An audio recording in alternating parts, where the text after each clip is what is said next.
Fellas, man, get the fuck after it today. Today's gonna be body on a body, hat on a hat, all right? So please, let everybody fucking know who the fuck we are, fellas. This is our fucking house. This is our fucking title, fellas. This is our shit. Y'all fucking understand me? Y'all understand? All right, man, let's fucking get this money, man. Look at that flag. That's disrespectful. Yo, bring it in. Bring it in. Yo, offense, we gotta execute today, bro. I know defense gonna do their thing, but offense, we gotta do our thing, bro. Hey, yo, stretch all three, family on 6. 1, 2, 3. 5, 6. Family. Hey, check Monday! Watch quick! Bravo! Benoit, he's looking to throw. He's got a man. Oh, let's go! Complete. Number 4, Cairo.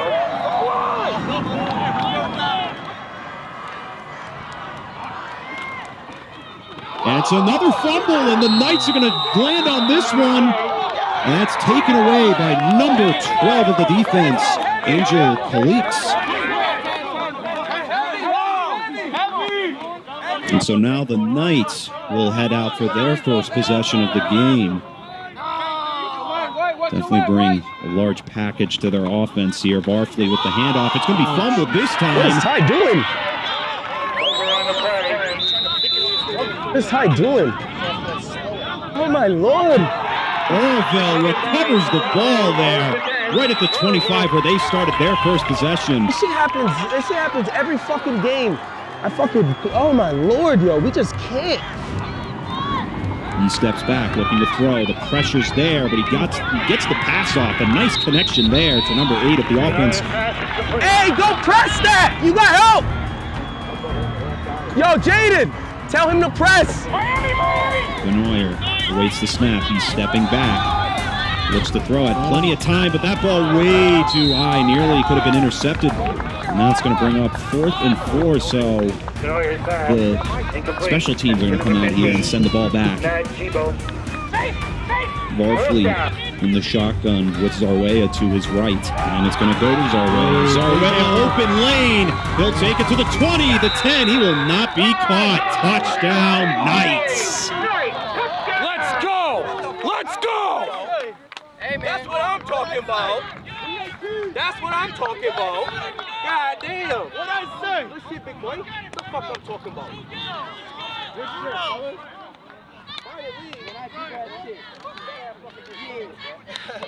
What I say?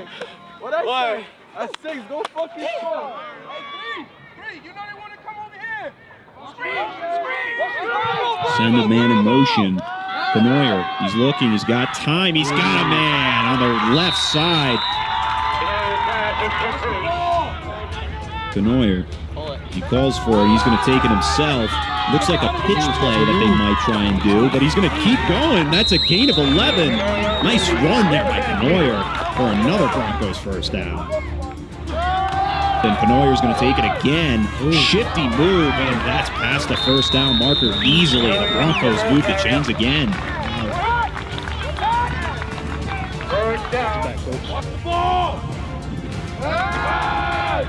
Benoit has plenty of time as he steps back and throws. It's a deep pass, but it knocks out of the hands. Good pressure there by the defensive back.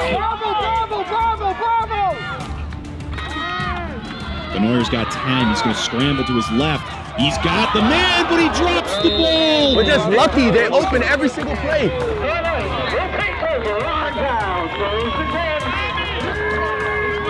They cannot stay with us, fellas. We're too big, too strong.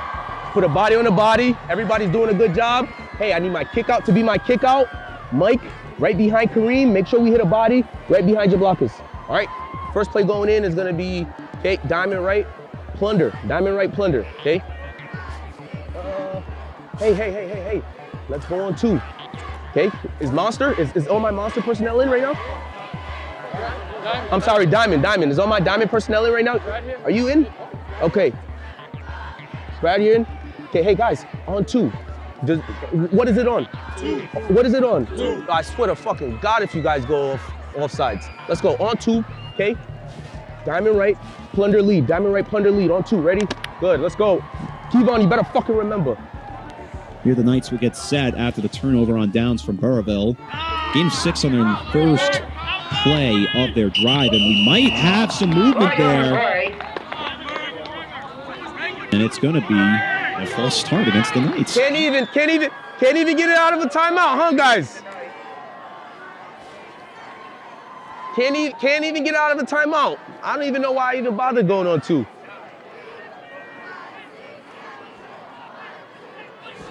Oh my Lord.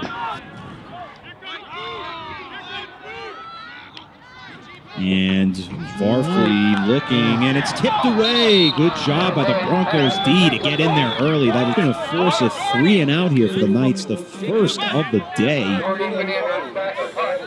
So what? You can't move though. Nah, you can't move. Go ahead. Yo, where'd he come from? Came from left side.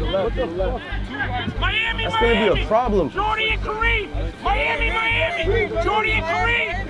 A turnover on downs in their last possession.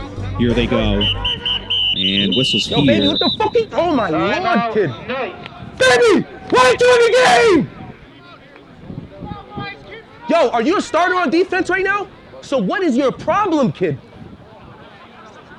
Right, playoffs my ass. Get your fucking head out your ass, man. Zorro. Purple. There you go. Lead over there, Julie. Benoyer, pass play here, and he's going to go down. Sacked on the play. Let's go. Hey. Watch the ball. Go. 5-4. Benoyer under pressure again. He gets this one off, but it's going to go right to the sideline. Hey, Meat! See the difference? You see him go! Get after him, Kareem. There you go. Go get water. Stepping back. Benoyer, a deep shot. All right, Ty.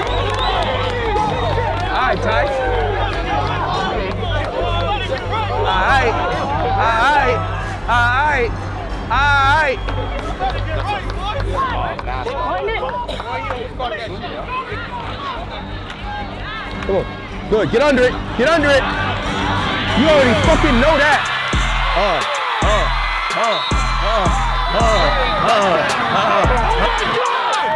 Tyrone is different. How you doing, Kevon? Hell yeah. Don't take your step. He's stepping back, looking to throw. The blocks aren't working, and it's intercepted there. Saquon Hall, see you later. We're 10. All right, let's go. Go get that back. We're fucking 10 now, boy. Stop playing.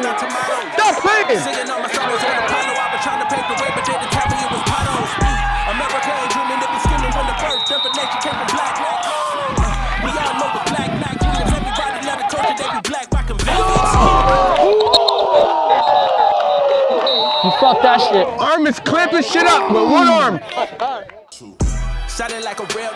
And the handoff there. It's going to be a pitch play, reverse there. Isaiah Briggs, some great blocks there, getting set, and he is gone. Forget about it. Isaiah Briggs on the pitch there. Touchdown.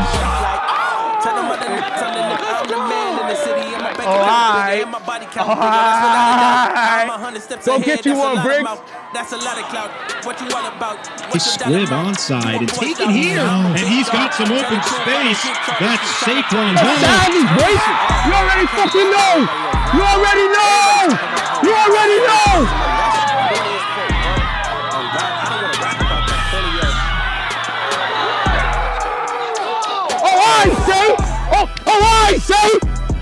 I say. And that clock is just going to expire. It's going to tick away, so the Broncos concede this one here. 40-0, your final score is the Central High School Knights solemnly defeat the visiting Burrillville Broncos 40-0.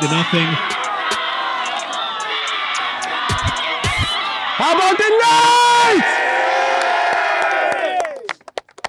Fellas, good shit. I am extremely proud of you guys, man.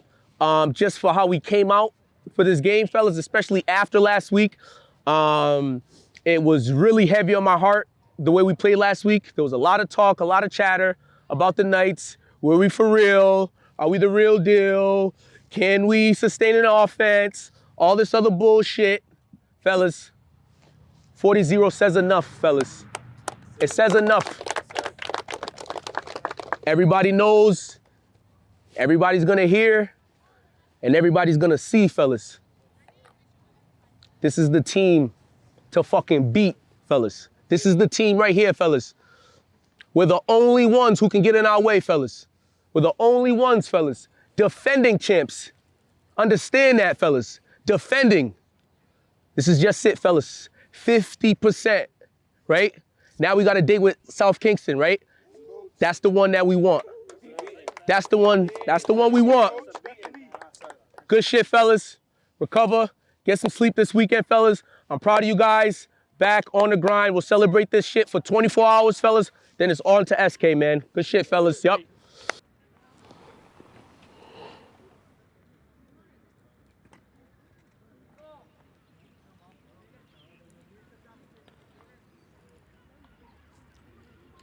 Ooh. This is crazy. Yeah, man. This is where it all started. Open baseball field in Cranston. I remember coming on, I was 9 years old with the junior Pee Wee team. I was a guy who was younger in an older grade. So all my friends at the time, they played Pee Wee. And they used to play in that corner. I remember my first day, you know what I'm saying? They're all in my grade. So, you know, I run over there, all happy to play with my friends. And they were, you know, a lot bigger at the time. And, you know, the coach was like, rest in peace, Rick. He was the coach at the time. And he was like, nah, Mike, you know, you're down there with the junior Pee with the younger guys. And came up here, we used to practice in this corner, man. And I remember my first time just grabbing the ball. I didn't know how to hold it or nothing. Literally carrying it like this, but I couldn't be touched, man. And I remember running to the coach after the game, like, hey, like, you know what I'm saying? Like, what position do I play? You know, at the time, my older brother, he was here, he was killing it. You know, he was already a legend. And, you know, I was just a little brother coming on. So I was like so excited to play the same position as my brother. And sure enough, coach was like, yeah, like, you know, you're gonna play halfback. So, you know, I ran after and you know, found my brother and told him like, yeah, I'm playing halfback. You know, he said he played running back. I thought it was two different positions at the time. So I'm like, yeah, I'm playing halfback. You know what I'm saying? I'm not running back yet, but, you know, I'll get there. And he got to telling me it's the same thing, so. First time I met Mike, he was 8 years old.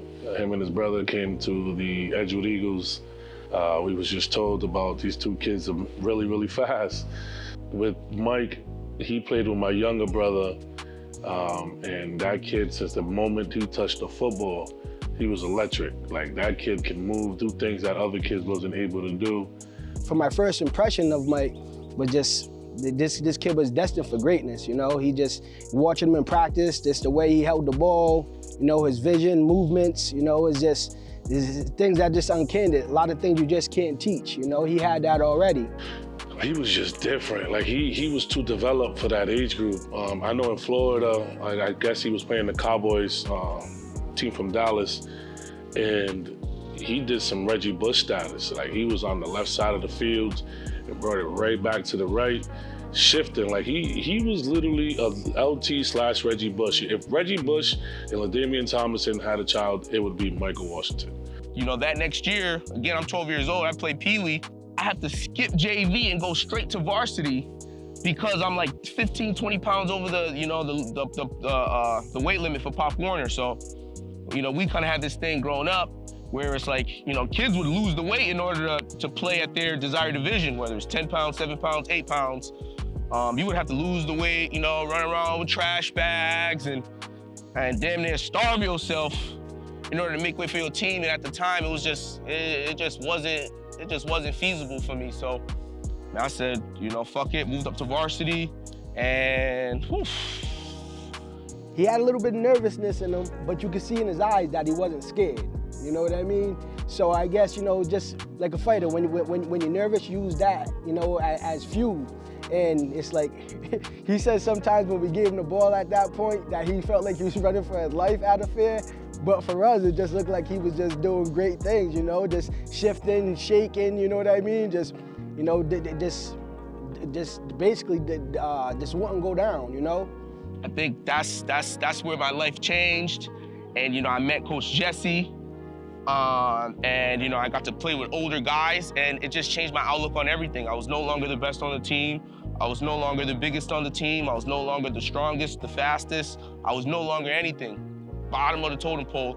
And I had to learn how to be a role player to a better team. You know what I'm saying? So that was also, you know, one of the most humbling parts about that experience was I'm still him, I'm still Mike, but, you know, I'm on a team with a bunch of 15, 16-year-olds. Mikey, bro. I need a hug. I was already saying that. I need a real thing. I need a hug. Man, it's been so long. Long, man. God damn. I think it was like 2004. I branded Mikey with the nickname Future before there was a Future. Just want everybody to know that for cameras rights. The original Future. Now he's the present. There you go. This is an introduction. This is Jesse Medeiros, the greatest youth football coach ever in Rhode Island history, New England history, whatever you want to call it. 3 national championships out of 4. The record was what? I believe it was 76-1. 76-1. We lost 1 game by 1 point. Right. But we got them back the next year, though. Right. T shit. What I believe Rhode Island's greatest hidden gem. And, you know, he's responsible, you know, for this person you see here today. So, you know, we're just going to dive a little deeper. Little bit. I'll take a small. I always think back to the first game because I had no plan for you. For offense. Right. I remember. I didn't put you in the game plan. Yep. I had no plan for you. First possession, we were on defense. Yep. 3 and out, they punted. Yep. You remember? Yes, I do. I said, Mike, go back and return that punt. Oh my fucking God. I was like, huh? What, me? Yep. But see, I knew deep down inside that you were a baller. So once the ball touched your hands, the rest of the shit would take over. Right. Literally, that's how I knew it was going to happen. Yeah. So that's why I didn't plan you in the offense, but the whole plan I had was to get you as many touches as possible in the open field. Because I knew what you could do. And then once you started getting that confidence, I mean, like we said, the rest was history. A lot of people don't understand, again, why I am the way I am and, like, why I'm so obsessed, why I'm so goal-orientated, and why I hold my kids to the absolute highest standard from top to bottom, beginning of the season to the end of the season. A lot of kids don't know why. And I just want you to touch a little bit on that 05 to 08 window to where it was national championship or bust, which was a ridiculous expectation to put on 14, 15, 16-year-old kids with a 22-year-old coach. With a 22-year-old coach. And we're all from Rhode Island, but to tell these kids natty or bust, can you just dive into that that whole process? Yeah, I mean, it was a lot. It was a lot of pressure. So from that point on, from the moment that we won the title in 05 to your final year and when we won it, we had to be perfect. That was the only exception, was perfect. And that's how I coached. Like, that's what I expected of you guys. And I don't say that meaning like nobody makes mistakes, and that's not what I mean at all. But if you hold yourself accountable, I demanded everything for you guys to be perfect from the moment you woke up to the moment you went to sleep. If you're gonna be a part of this team and act like this champion, you gotta present yourself a certain way at all times. And the biggest thing of that is holding yourself accountable and being perfect. How do you wake up? What's your attitude when you wake up? How do you approach the school day? How do you approach your workout? How are you approaching practice? If you remember, when we practiced, like, because I scheduled our time frames, it wasn't like high school where you had time. Like, we went in and we didn't have long practices. Yeah, man, there was. Because we practiced perfectly. We didn't waste a second of practice. It just ingrained in you guys, so when it got to game time, you guys were perfect. Yeah, man. Without having to think about it. It's like the Twilight Zone all over again. So I try to tell the kids, like, yo, I'm the way I am. I'm telling you, there's one guy you guys have yet to meet. There's, you know what I'm saying? His name is Jesse Medeiros, and, like, you know, this is how he did things. And from a young age, you know, I was able to see all that, feel all that. And, like, now it's just so crazy now, you know, it being the same thing, you know what I'm saying? Full circle where, you know, these guys, I'm old enough to an age where these kids are like my little brothers. Yeah. But I still have to hold them accountable and make sure that they are on point to the highest degree. And, you know, you got to keep them in check. So, you know, I definitely just wanted to, you know, get this done and say thank you. And, you know, I appreciate you for just showing me, you know, the love and the balance and the hardships and showing that you can be tough and you can still love a kid in the same breath. You can cuss a kid out and love them in the same breath and cry right with them when you take that loss with them. You know what I'm saying? And feel that hardship. So, Jess, man, I just wanted to say, man, I appreciate you. Man. I appreciate what you brought to the game. Like I said, man, you really shaped who I am as a coach today. And, you know, I just kind of wanted, you know, people, especially my kids, to see you and to see this interaction and to see that I'm not crazy. And he's crazy, you know what I'm saying? I got it from him. This is why I'm crazy. But, you know, again, it's what's going to win. I'm laid back in my retired years now. It's what's going to win, you know, Central games in the future. It's what's going to make our kids win. It's what's getting our kids to college currently. It's just that mentality of being accountable, doing it the right way, doing it for your coach, doing it for your fam, doing it for your city, and just doing it as a team. So, again, man, I appreciate you. Appreciate you, man. It was just like to be able to come back all these years later and even want to do this. Man. Right. And just the fact that you're at Central, man. Both my parents graduated from Central, so just having those ties. Yeah, some of these are from some of the accomplishments that we had, you know, during those terms, you know, when we was with the Eagles. And like I said, Mike was a major part of everything we did, every milestone, every stepping stone. And without him, these wouldn't even be able to happen. You know, this was a 2008. This was the state championship.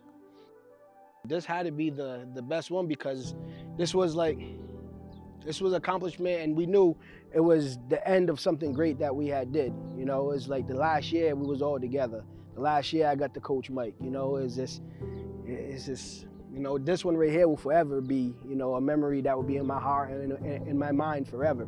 So this was definitely the biggest accomplishment. You know, even though the game itself was a straight blowout, you know, the Florida, I forget the name of the team, it was the Falcons or something. I forget what the name of the team was. But, you know, they thought for sure, they haven't lost a game in years. They thought for sure they were gonna go in there and just beat little old Rhode Island, and, you know, it wasn't gonna even be a game on their aspect of it. We came in there and just, you know, put it on them, you know, from start to finish. You know, we were just running up and down the field. They had no answer for what we brought in. Still to this day, I don't know if anybody in Rhode Island has ever won a national title since we did it. You know, and it was just one of many, but this was definitely the biggest and best.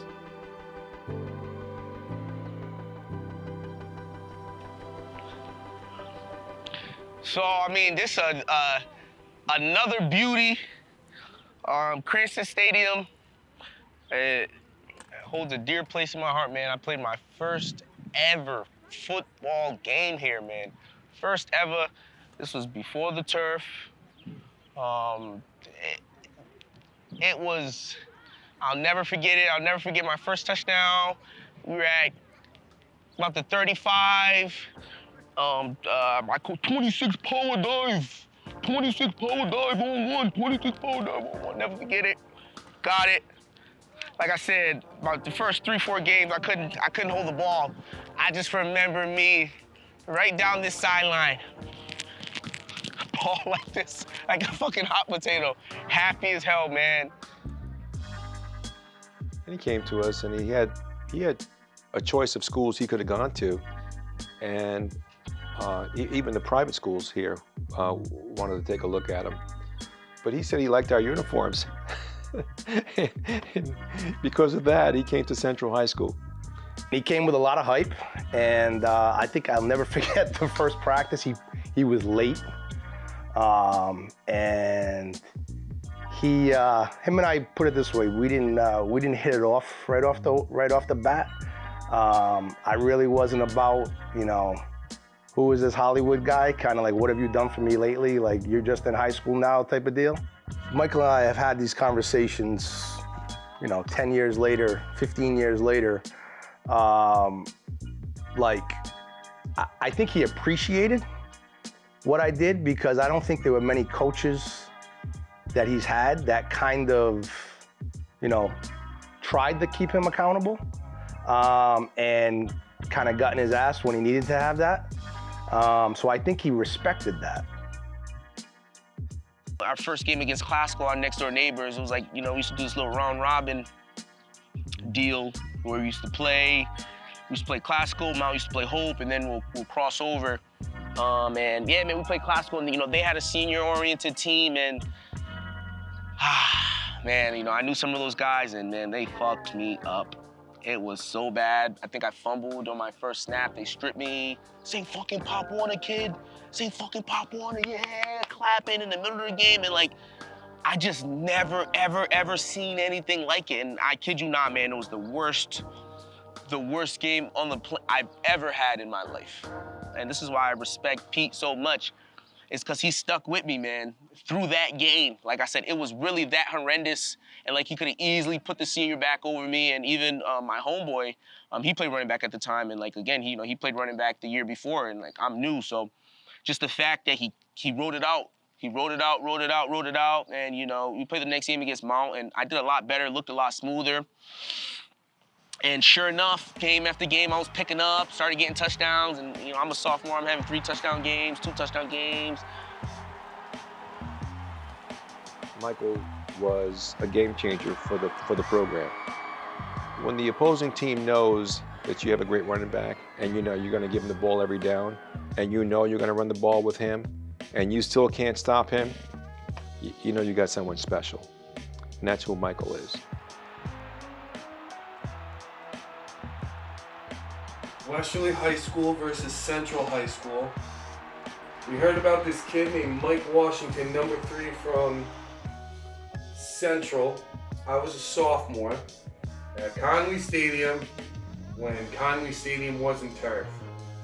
It was literally like, it looked like a dirt field at the time, in my opinion. Mike can say otherwise, but I remember being covered in dirt 90% of that day. I made a play, stopped a jet sweep, and the next play, Mike, with a torn groin or hamstring, ran 80 yards for a touchdown. And I went, okay, so he's hurt. He beat us. I'll tell you this, he ran for 210 yards with a torn goddamn hamstring or groin he had. One of the best things, it was incredible. His senior season was the best season I've ever seen on a running back. During Michael's senior season, Michael took me to a Super Bowl in 2011, and he led the state in touchdowns, rushing. He was going on to be his second time All-Stater. He had pulled his groin muscle.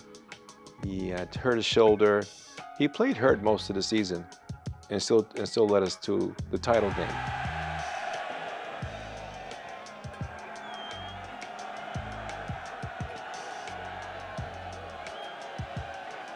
He played as long as he could. I told him before the games, Michael, go as long as you can, and let the chips fall where they may.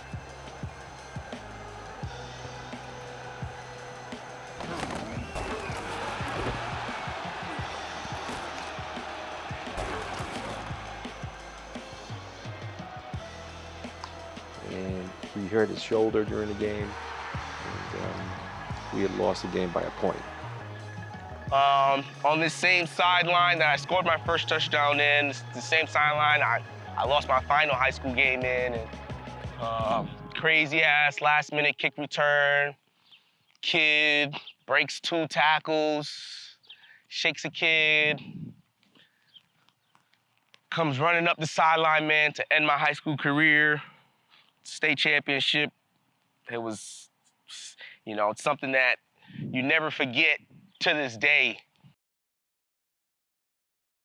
Everyone knew he was playing hurt. Even the referees knew he was playing hurt, but yet he still marched on during the game. And after the game, the referee came up to him and shook his hand and gave him a great compliment. And he told Michael that he had incredible character to finish out the game. And so I think that's something that Michael and all of us are very proud of. It's so crazy because everything just comes back to this field. Absolutely everything. We're gonna have to play here again in the championship, you know, assuming that we do make it, you know. Everything comes back to this field. So, you know, again, I played my first game on this field, lost my last high school game on this field, and then I won my first championship on this field in the spring. So, yeah, man, this field definitely, man, holds a lot of sentimental value to me, man. And, you know, I just hope that, you know, we can kind of come through with it. The 2 top seeds will probably have to play on that side, and, you know, just because of the way the record is now, you know, we won't get the top seed. So, you know, we'd be on the ugly sideline. We won last year on this one, and I lost my state championship on that one. So I kind of wanted to avoid that sideline. But, you know what I'm saying? You know, that's the shit that goes with football, though. You know, that's just a little superstition. But, yeah, man, Cranston Stadium, man, it's a beauty. I love this field. And, you know, I can't wait to be back, man, playing for a state championship, hopefully in a few weeks.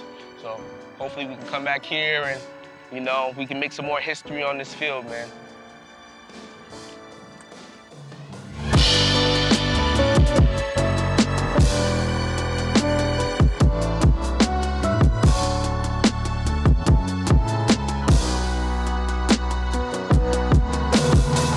Previously on Revenge Tour, bro. Oh, you say. All right, go ahead. Previously on Revenge Tour. Nah, bro. Yeah, Cut that. Yeah. We do that, bro. Let me get in the middle for You a think minute. you do everything, bro? Don't say previously, just say Revenge Tour. It's about to be mad Revenge vulgar, Tour? yo. Revenge Tour on the way. Revenge Tour. Revenge Tour? Yeah. Why are you saying previously for? Bro, previously, Bro, yo, Revenge Tour on the way. And then there's the game. Yo, when we get to the game, yo. That's true. When I get to the game, I'ma just go. And what you say? All right, yo. Central Knights, man, 40-0 versus. What team did we face again? Burville? Yeah, I already forgot about that because we already like that, bro. 40-0, senior year. We doing this. Road to revenge. Signing out.